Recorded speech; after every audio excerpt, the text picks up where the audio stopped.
Welcome to another multi-platform broadcast of Nuestra Palabra, Latino writers having their say. I'm Tony Diaz, the Librotraficante, and we welcome you to either the video portion that begins as a live stream on our Facebook page at Nuestra Palabra, Latino writers having their say, or perhaps you're experiencing the video version, which may appear on fox26houston.com, or maybe you're listening to the audio version that appears and is broadcast on our first platform, 90.1 FM KPFT, Houston's community station.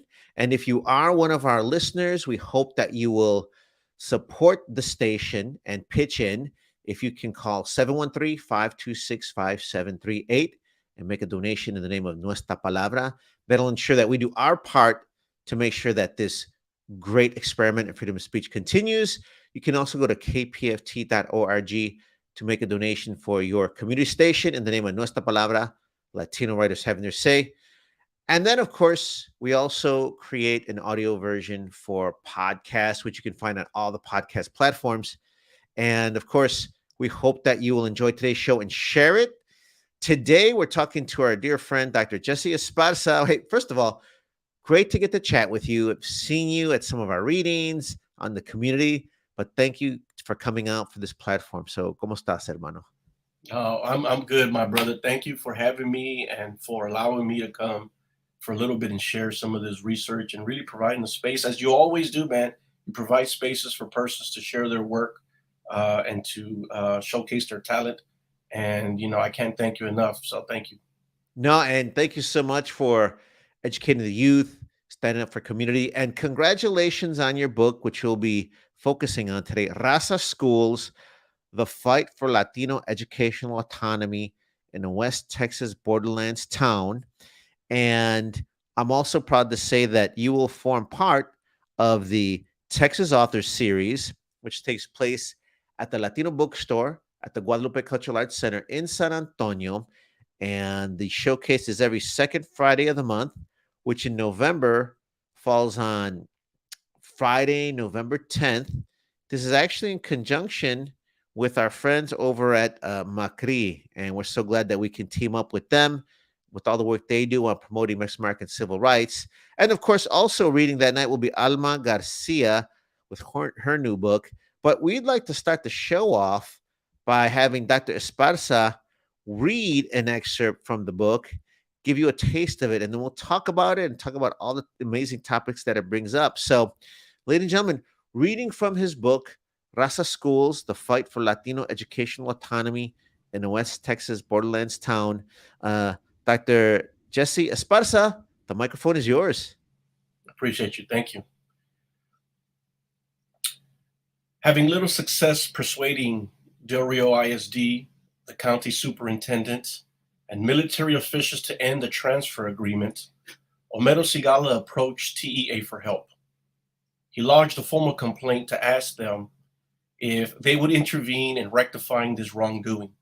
But TEA sided with Del Rio, and it sided with the county superintendent, and it allowed the transfer agreement to stand. Seeing no other option, Homero Sigala, the superintendent for San Felipe ISD, sought help from the courts. Unfortunately for him, the courts were no help, arguing that the transfer agreement was an issue that only TEA, the same body that refused to undo the agreement, could resolve. Frustrated, Homero Sigala turned to the Office of Health, Education, and Welfare to make his case. Finally getting the assistance he needed, HEW, or Hugh, conducted a thorough investigation of the situation and determined that the transfer of Bay students, who were predominantly white, endorsed racial segregation and violated the Civil Rights Act of 1964. Finally, Sigala had the leverage to nullify the transfer agreement and went before the U.S. Commission on Civil Rights to testify about why the transfer issue would end. The hearings took place in December of 1968 at Our Lady of the Lake University in San Antonio. Representing San Felipe was the superintendent Homero Sigala, accompanied by several teachers like Hilario Calderon, who was the director of federal programs, and the district attorney for the school, Mike Gonzalez, and several other faculty members. The hearing's goal was to gather information on matters that afflicted Mexican Americans, such as police brutality, economic disparities, and educational inequalities. On the topic of education, Homero Sigala and others from San Felipe testified before the commission. They gave a history of the community and the genesis of the controversy regarding the transfer students from the base. They informed the commission on how Del Rio, the county, and Air Force officials contrived to keep students out of the district by purposely excluding or distorting information about San Felipe's schools to parents. They presented as evidence several assignments conducted by students a few months earlier who were interviewing families for a class project and whose research had revealed that many of them had never heard of the schools in San Felipe ISD. Furthermore, their research showed that Del Rio officials spoke negatively about the San Felipe School District, convincing parents that their schools were run down and that they were dangerous. One lady says she would never send her children to those dirty schools, testified Aurelio Montemayor, the teacher who oversaw the students' projects. Montemayor's testimony caught the attention of several commissioners, including Dr. Hector P. Garcia, who grew irritated with discovering the school and military officials were making disparaging remarks about San Felipe. Seeing that kind of behavior before and understanding the racist and classist implication of those comments, Dr. Garcia was incensed. Ultimately, Homero Sigala argued that the agreement was unlawful, that it denied San Felipe federal monies it rightfully owned, and it needed to be terminated. Dr. Garcia, who Montemayor recalled, was supportive and a much-needed ally, and he agreed. And so what you have there, Tony, is you have a small clip from one of the chapters in the book RAZA Schools that has come out on the 19th of September. It's with OU Press. It is the fourth book in a series from the University of Oklahoma Press, New Directions in Tejano History. And I'm talking about in this later chapter, sort of this problem that has emerged between the school district that I examined in RAZA Schools, San Felipe ISD, and the fight that they were having with the neighboring school district, Del Rio ISD, over students. And this fight would evolve and really sort of begin to snowball and ultimately lead to what eventually becomes the demise of the first and perhaps only completely controlled Mexican-American school district in the history of the state of Texas, that is to say, the San Felipe Independent School District. There's so many ironies in there. And I'm glad you started with this fifth chapter, because that seems to be this crisis points between different ways to organize schools and community, it appears. No, is the fundamental issue schools depend on warm bodies, students in seats for funding? Is that the essential fight? Is it over that, among other things? Yes, it's that, and it's several other things. The transfer, controversy, as it's known, as it's called there, was only one of several things that perplexed this district and that really bedeviled them their entire existence. This school district was founded in 1929 on the onset of the coming Great Depression. It was founded in the late 1920s, early 1930s, at the height of Jim Crow, no less. That is to say, at a time in where Mexican Americans were victims of several kinds of things that oppressed them, like segregation, disenfranchisement, environmental discrimination, police brutality, and so on and so on. And this district then, a small district, a working class district, a district that was expanding but not fast enough, was growing in scholastic populations, and then ultimately found itself competing for federal dollars, federal monies with neighboring school district, Del Rio ISD, which was older and larger and more affluent, which also had a sort of this aggressive expansionist agenda that would oftentimes try to annex and incorporate sections of the San Felipe community to take away their autonomy and those kinds of things. And it was this agreement that they had made because San Felipe struggled with spaces and it didn't have enough money to expand to accommodate some 700 children who were the kids of persons who worked at one of the military bases. Laughlin Air Force Base is the base in question here. Mm-hmm. It's a military installation that was founded there in 1941. And then it was sort of shut down and then it was recommissioned in the 1950s. And when they recommissioned it, they built housing complexes on top of that military base so that people can live and work there. And that base is literally sitting within the boundaries of San Felipe ISD. And so all the kids that lived in that housing complex needed to attend the schools in San Felipe, but they didn't. They attended the schools in Del Rio. And as such, the district, San Felipe, lost out on a lot of, they're known as impact funds, but they're federal dollars that are associated. The federal government pays school districts to educate the children of persons who are connected to the military in some form or fashion. And so even persons who work on military bases can, get these federal dollars for these districts. And San Felipe needed that money. It was thirsty for that money, and it needed that money to expand buildings, to recuperate and renovate buildings. I had other plans to build new schools and those kinds of things. And it wasn't getting it because those students were going somewhere else. And the fight was to get them to the district. They belong to us. We can educate them. They need to come here. And it turned into a major, major issue that's ultimately going to force both school districts that sort of coexisted separately, then now to merge together by way of consolidation in 1971. And it's going to open up a new can of worms, if you will, once this new merger happens. And there's all kinds of infighting, political fighting, and infighting among teachers and students, administrators, and it becomes a hot mess, as they might say. Let me ask you this, because this is all very fascinating and is very important historically. Help us understand, because we're hearing a lot of terms we hear now: consolidated school districts, retention, student enrollment. So those terms are still around. We're hearing about the Texas Education Agency. So it's terrifying because there's still issues involving all those terms and agencies. Having said that, can you explain for us the difference between an autonomous school district and what we can imagine as, for example, the Houston Independent School District, and why this particular school district was so vital to Mexican history? Yeah, no, that's a great question and ask. So autonomy is one of the themes that I use to sort of craft this story, and one of the things that I try to weave throughout each chapter. And by autonomous, I essentially mean that this was a community that was self-sufficient. This was a community that was completely in control of several of its institutions. This community has its origins that date back to the mid 1800s. And these were Mexicanos who were coming up from what would be today the north and northwestern parts of Mexico. And they would come into this territory, and they would very immediately begin to build an insular environment. And they would, for example, create institutions as they saw fit, and institutions that were designed to fit the needs of that community. So, for example, for instance, they would establish several religious centers. They would establish, for example, the Mexican Baptist Church, the Mexican Presbyterian Church, the Mexican Methodist Church, the Mexican Catholic Church. And it was sort of to be these large denominations within this small sort of community.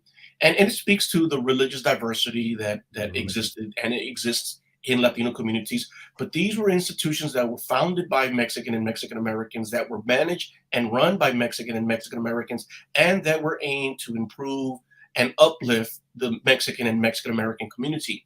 And it isn't just institutions like religious centers. They also opened up countless businesses.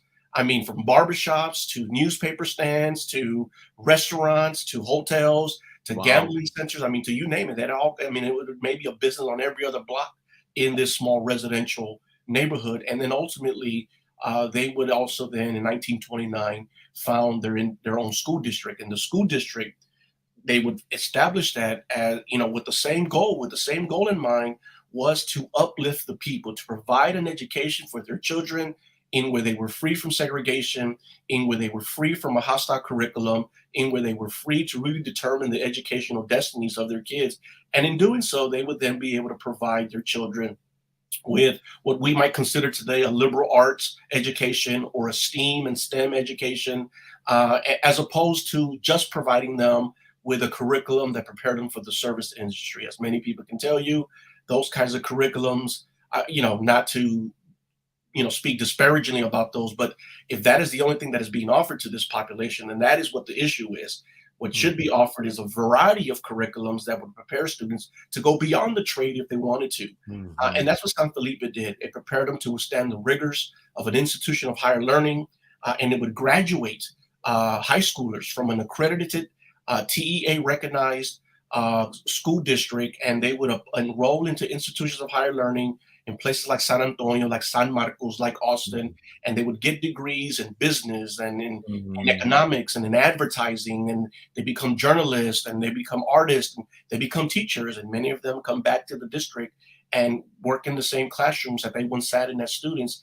And they were able to do that because they managed those school districts. They were in control at every level of that school district from top down. They were the school board members. They eventually became the superintendents and the principals. They were the teachers. And overwhelmingly, it was Mexican American. It was a Mexican American faculty, staff, and administration that managed these schools and that served overwhelmingly a Mexican American student population. And these students were graduating seemingly and progressively in higher numbers. That is until 1971, until they're forced to merge by way of a lawsuit that says, hey, well, look, you are a segregated institution because you are 98% Mexican American. You are violating the 1954 Brown decision, Brown 1 and Brown 2, and you have to integrate or you have to consolidate to achieve integration. And And that's what's let's happening pause there. there. Let's pause there for a second, because there's so many ironies. But you've just described what I think a lot of our listeners would call the ideal, the ideal school. And I think perhaps the question people might ask is, "Hey, why not? Keep pushing it." And I think even right now, as in this current day and age, Houston Independent School District has been taken over by TEA because of, according to Texas Education Agency, uh, falling short of their indicators for certain achievement in certain areas. Here, you just described a school district that was built by the community for the community and was able to deliver success. Um, Also, can you talk about the autonomy then? Seems to be also related to the fact that they had the infrastructure, they were able to get federal money, I imagine state money as well, and they could allocate it, decide the curriculum. Were those other elements of the autonomy too? They were. A lot of the autonomy that is birthed in this community, it's really homegrown, and much of it comes by way of international movements. The revolution in Mexico, for example, is going to really sort of sweep the area so that San Felipe, this community, the city of Del Rio in general, but San Felipe, the Mexican American community that sits in the city, that community specifically would have a lot of persons who would be involved in the coming revolution. You would have these intellectuals, and you would have these readers and these writers who would help spread sort of these ideas of liberty and democracy and freedom. I mean, and liberation through managing your own institutions. Those are the kinds of things that would come to really solidify this growing and now becoming entrenched sense of autonomy. But the people, right? I mean, Mexican Americans are a population that find ways to resist and to survive. They don't sit back and allow these things to happen to them. They have a long history of activism, and they engage in a variety of forms of activism in what our friend Dr. Cintia Orozco might call the spectrum of resistance, in that Mexican Americans would use the courts, for example, to destroy segregation, or they would form organizations, anti-lynching organizations, for example, civic-minded organizations, for example, or they would use other kinds of political influences, or they would engage in protest politics, taking it to the streets. They would do a variety of things. And what I have done is I said, well, look, this is an important case study, because what Mexican Americans in San Felipe did is they formed their own school system. And that too should be included in this spectrum of resistance. Not to say that it's not, but this is an important case study that also needs to be discussed at some length. And they were able to do these things. So all this to say is that that autonomy was inherent in that community. Mm. It wasn't something that was taught to them and brought to them. And while there are international factors and other factors that help solidify it, it was this community that understood that true liberation came from self-sufficiency, self-reliance, and not having to need things from outsiders who historically have been very hostile to them. And so they wanted to do what was best for their kids across the board, and that meant also managing their own schools.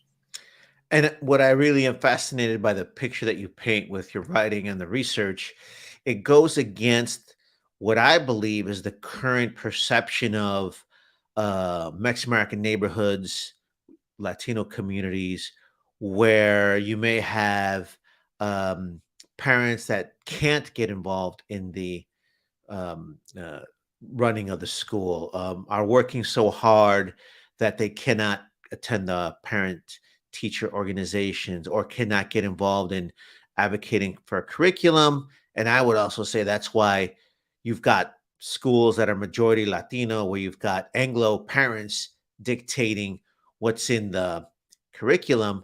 Um, I'd like to cast that as the current picture. In some cases, obviously there's nuances, but I would say that's the corporate media perception. You paint a picture completely against that, where we not only have the capacity and interest, but all the intellectual talent, et cetera. And I think you really picked a great case study to make that case. Did you want those parallels to what's going on now, or is that just something that we can't escape every decade?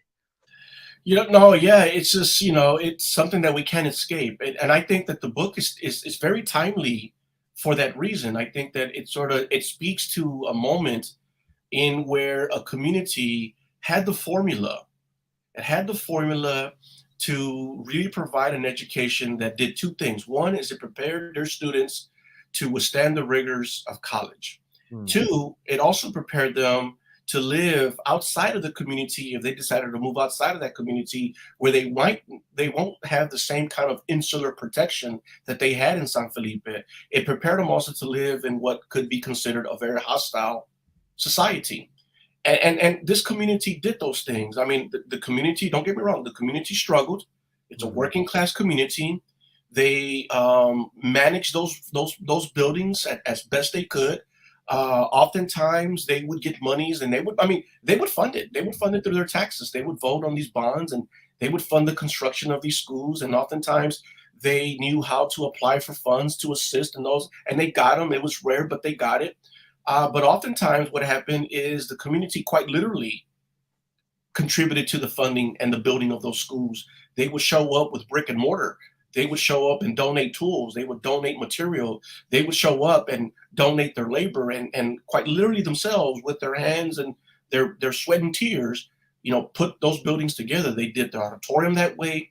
They built their high school that way. They built the memorial stadium that was behind it at one time that way. And so that these institutions, these school buildings, are more than just school buildings. They become very much the most important institutions in that community.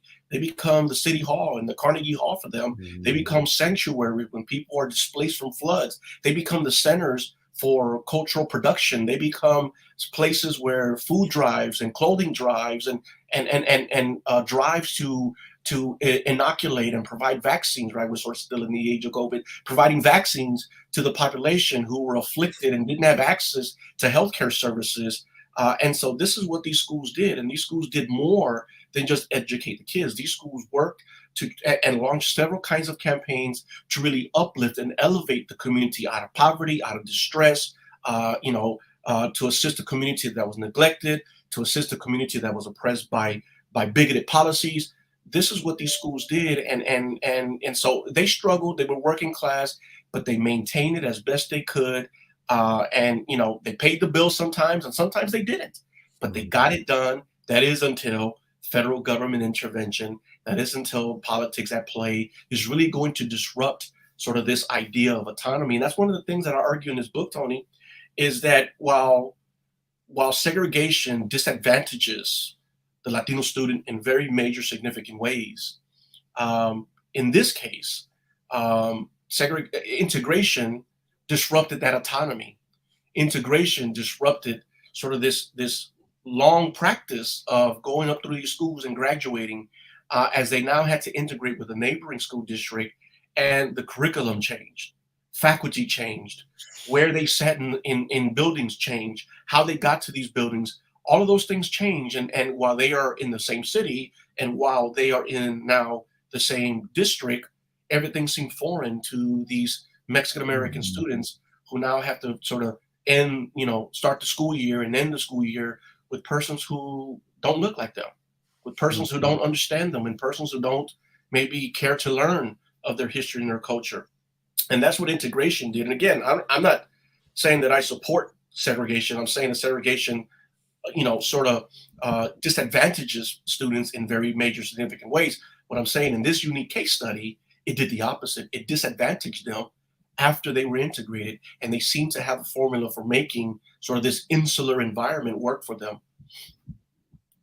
Well, and again, it also plays with this age-old situation where, Mexican Americans are not exactly a race, but we're treated as such when it's convenient to others to disenfranchise us, right? And there you have that example, because it's not that simple as you allude to, because sometimes we're treated like a race, sometimes we're not. Dr. Lupe Salinas at your institution as well, he writes in his book, what does he say? Legally white, socially brown. And then you got Dr. Guadalupe San Miguel, who writes brown, not white, with the later on. So where he talks about, again, like you're saying, Mexican dominant schools being segregated, but all of a sudden we're white, when it's convenient to the system. So you really touch on this powerful moment in history where that's applied early on for a school that's had success for several decades.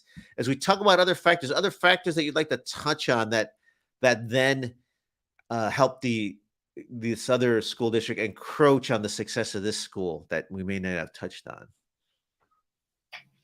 Yeah, certainly. Well, so, after, the main thing, right, would be sort of this controversy over student transfers. The other thing was, I sort of talk about Del Rio ISD as a very sort of aggressive expansionist kind of school district, and that oftentimes, while in cahoots with county leaders, they would make these decisions without consulting the people of San Felipe to, right, sort of occupy spaces in this neighborhood. Now, generally speaking, the city of Del Rio has a long history of racial segregation in public facilities, certainly in the schools and across the board. And so oftentimes they would not care to sort of mess with or interact with sort of that side of town, if I could say it that way. But every now and then the district was interested in occupying things that would improve its tax revenue. Del Rio ISD was always in debt because it was expanding and it had new facilities. And in doing so, it sort of borrowed a lot of money and owed a lot of money. And so it needed to increase its tax rate to be able to work off some of that debt. But this idea that they could, at any time, take the things that they wanted, that they needed for their own benefit without any input from this community, that sort of speaks to a longer history of colonialism. And it speaks to a longer history of expansionism. It speaks to a longer history of sort of just displacement. And the book covers this. And you see examples of this time and again throughout the years here. And this is, in fact, one of the reasons why this school district was founded, because in 1928, the same school district, Del Rio ISD, was again trying to annex facilities that existed in this Mexican American neighborhood that it needed to tax in order to eliminate a debt. And so they attempted to annex sort of these original schoolhouses that were in this community. And RAZA said, no way, absolutely not. Wow. Who have you asked? Where are the signatures? Where was the vote that was done? You have not done anything legally and you have not done things the right way that will give you permission to take these. And so they took them to court. They took them to court. They funded and purchased and funded the legal fees and all these kinds of things. And then they won. I mean, here it is, right? This is 1928. This is 1928. Mexican Americans are using the legal system and the justice system, which has not been friendly to Mexican Americans, but they use it anyway, and they win, and they stop, right, Del Rio ISD from incorporating these schools. And then they say, well, look, we're still going to be susceptible to annexation attempts if we continue to remain under the auspices of the county, because that's who was managing those two early schoolhouses, was the county. Valverde County is the name. It says we are still going to be under threat of annexation or other kind of aggressive takeover attempts unless we incorporate. And that's Mexican Americans saying that. That's Mexican Americans saying we need to do to our schools what we have done to everything else in this community. We need to make them ours. And so then what they did is they incorporated and they voted and they submitted paperwork to TEA. Seemingly it's an easy process. And they had the right votes and the right signatures and they got it done. And in order to be an official accredited ISD, they needed to have a high school because they didn't have a high school yet. So they only had 2 elementaries.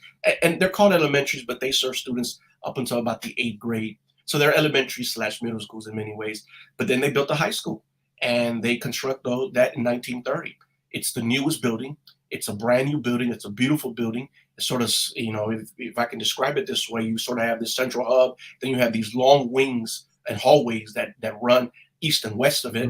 And here it is now. For the first time in the history of this community, they now have their own high school and they begin to populate those classrooms with these 8th graders, 9th graders, juniors, seniors, and now these persons are graduating.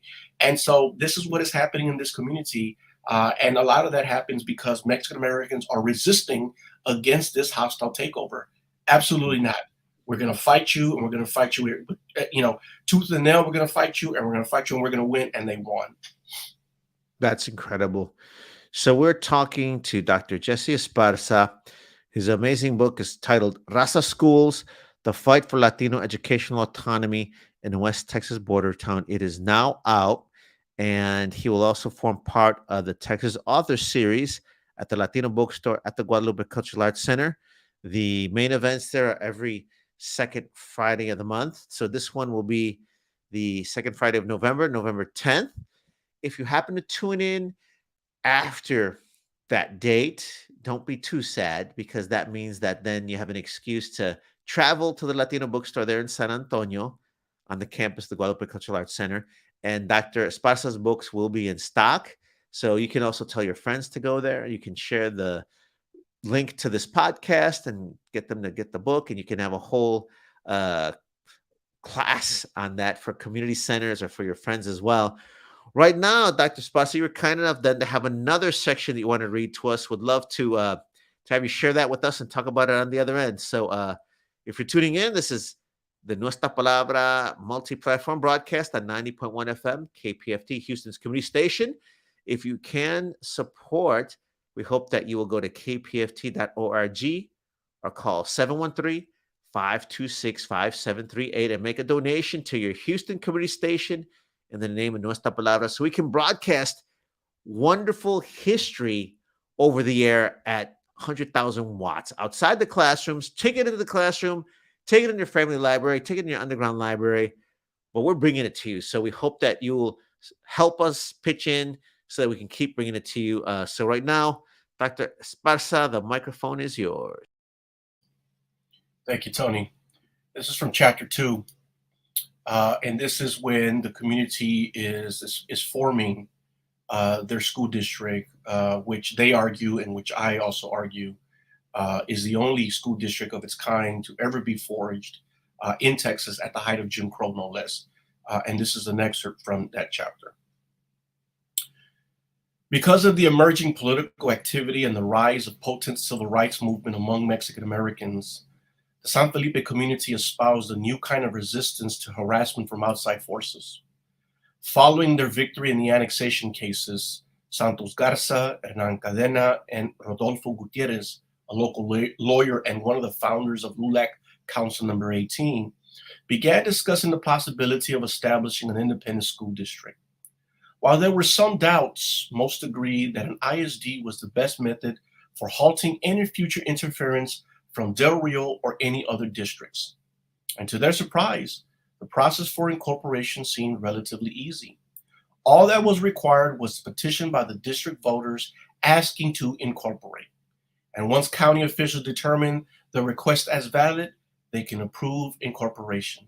Seemingly, the one challenge was collecting the required signatures of the qualified property tax paying voters, but they secured those with little trouble. With everything in order, they submitted their petition and waited for news from county officials, who held a special meeting and a special hearing on July 27, 1929, to review this application. And after finding no discrepancies, they accepted the petition, declaring that the newly created district could now enjoy all the rights, powers, and privileges awarded to any independent school district authorized by state's laws. Officially established on July 27, 1929, that day marked when the community formed the San Felipe Independent School District, believed to be the only school system in Texas organized by Mexican Americans during the Jim Crow era. With modest experience and challenging roads ahead, they formed perhaps the first and only Mexican American controlled independent school district in the state's history. Because the district was Latino majority, with just a few white and black students, technically it was a segregated institution. However, for the people, San Felipe ISD was a place where they could be free from segregation, since Del Rio ISD and every other school district in Texas had a history of segregating Mexican American students. Moreover, San Felipe ISD would also be a place to protect students from the institutional racism that existed in other districts. This resonated with Eloy Padilla and encouraged him to transfer to San Felipe ISD. While attending the schools in Del Rio, he recalls people receiving physical punishment if they spoke Spanish and became expelled if they refused their punishment. And while speaking English was stressed in this new district, no student ever received corporal punishment for speaking another language. Students were protected from that kind of treatment, recalls Raul Valdez. It was hard for us to feel racism there in San Felipe because we were all Chicano, he continues. That's powerful. And we're listening to Dr. Jesús Esparza, Associate Professor in the Department of History, Geography, and General Studies at Texas Southern University. He is sharing an excerpt from his book, and it is titled RAZA Schools, The Fight for Latino Educational Autonomy in West Texas Borderlands Town. And that chapter is about the origins of the school district. You know, a lot resonates with me, but to me it reminds me of going to the Texas Education Agency back when we were fighting this racist textbook. And that began because we all united and went to demand a Mexican American textbook and Mexican American textbooks. And one thing that blew my mind as I entered a textbook into that lane, mostly because I did not want the Texas Education Agency to say, we gave y'all a chance, and no one submitted a book. But it blew my mind at how easy it was. So when you talk about the Mexican Americans saying, this is not that hard, I venture to say it's not that hard when the mainstream or those in power are the only ones who know how it works. Once they see that we're learning, then they complicate things. And once we're successful, again, I'm drawing broad strokes here, but it reminds me of the Mexican American Studies curriculum in Tucson, Arizona, that was so successful for, changing the graduation rate for 6 years. And instead of replicating it, right-wing legislators destroy it. Little bit of a tangent, but I do want folks to understand that your book is this legacy book that reminds me of all those other instances. And like we said earlier, also so appropriate of this time. So did you hear about the evolution of the creation of the school first, or did you hear about the demise of it and then go backwards? No, I heard about the creation of the school district first, and I had done so. You mentioned them earlier in the podcast. I had done so through my advisor at the University of Houston, Dr. Guadalupe San Miguel, who had recommended to me that I maybe pursue this topic for my dissertation. When I came to the program, I had wanted to focus and do my dissertation on the high school walkouts between 68 and 72. And I wanted to focus on the San Antonio walkout, but Dr. San Miguel knew then what I didn't know and what every historian should know now. he knew that with the walkouts that sort of had been done extensively, and so that he understood that we needed to uncover what we might reference today as hidden histories. And so this was a topic that was hidden. I had never heard of the school district before. I had been to Del Rio several times, but not much. And even all the times that I was there in Del Rio, I had never heard of this district. Mm. And it was just, I mean, it was just buried and just erased. At least it was my experience that it was erased from academia. Others knew about it. I think one of San Miguel's former students had also produced a research project of it. And it was he who recommended it to me. And so when I sort of switched lanes a bit, because it wasn't the topic I wanted to do, but when I switched lanes a bit, I immediately fell in love with the spirit of resistance and agency that existed Mhm. in this community. And I immediately appreciated the wherewithal on the part of these former students, these alumni, who began to document and create their own history and create spaces that would preserve their history and then use those spaces to promote their history. Like they have, for example, a beautiful museum.